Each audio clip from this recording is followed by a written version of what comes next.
ఆర్థిక పరిస్థితి బాగోలేదు. ఆర్థిక పరిస్థితి ఎటు కల్పిస్తే గవర్నమెంట్ నుంచి వడ్డీ తక్కువకి వ్యాపారస్తులు కొద్దిగా వ్యాపారం చేసుకుని ఇదవుతారు. అవి ఎక్కడ అందట్లేదు. చెబుతున్నారు కానీ ఏమీ మా దగ్గర దాకా రావట్లేదు. అది గతంలో ఎలా ఉండేది అంటారు గత ప్రభుత్వంలో? గత ప్రభుత్వం కంటే ఈ కొంచెం ప్రభుత్వం ఇంకా ఇప్పుడే కదా స్టార్ట్ అయింది, తర్వాత కానీ తెలవదు. అది పథకాలు ఏమి రావట్లేదు, గతంలోనే వచ్చినాయి. మరి గతంలో పెండింగ్ ఉన్నాయన్నీ ఆయన కూడా చూసుకోవాలిగా. అది గపాలని మనం అనేది సరిపోదు కదా. సీఎం పదవి అంటే తేలిక కాదు కదా, అన్నీ సేకరించి చెయ్యాలి.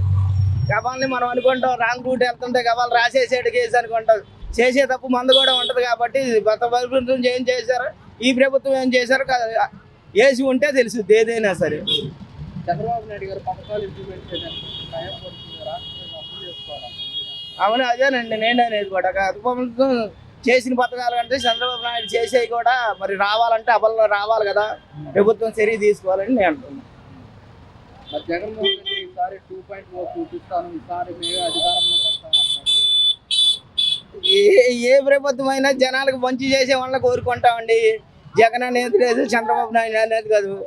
రాష్ట్రం బాగుండాలనేది కోరుకోవాలి కానీ ఏ ప్రభుత్వం అయితే చేసేది అప్పులు చేసి జనాలు ఫాలో అవుతామే కానీ ఏదీ లేదండి. అది రాష్ట్రం డెవలప్మెంట్కి ఇప్పుడే కదండి వచ్చింది. ఆయన చూసుకోవాలి కదా, ఒక పట్టి ఇచ్చామండి చూసుకోవాలి కదా. ఆయన చూసుకుంది, ఆయన మీద ఎలా అంటాం, తప్పు పట్టకూడదు కదా. ఇప్పుడు నీకు అవకాశం ఇచ్చి చూడాలి. 2 రోజుల్లో రూట్ అంతా ఒకే రోజులు తిరగలేవు, ఇది కూడా మొత్తం. అది నేను అనేది అదే నాకు తెలిసిన కోరుకుంది. ఓకే, నిన్న తిరుమల ప్రెస్ మీట్ పెట్టేసి జగన్మోహన్ రెడ్డి తల్లిని చెల్లి పైన కేసులు పెట్టేశాడు అని చెప్పేసి. తెలియదు సార్, నాకు అది తెలియదు సార్. చెప్పాలి ఏదో సరే. పవన్ కళ్యాణ్ గారి పనితీరు ఎలా ఉందా? పవన్ కళ్యాణ్ గారు ఇంతవరకు ఎక్కడా రాలేదండి.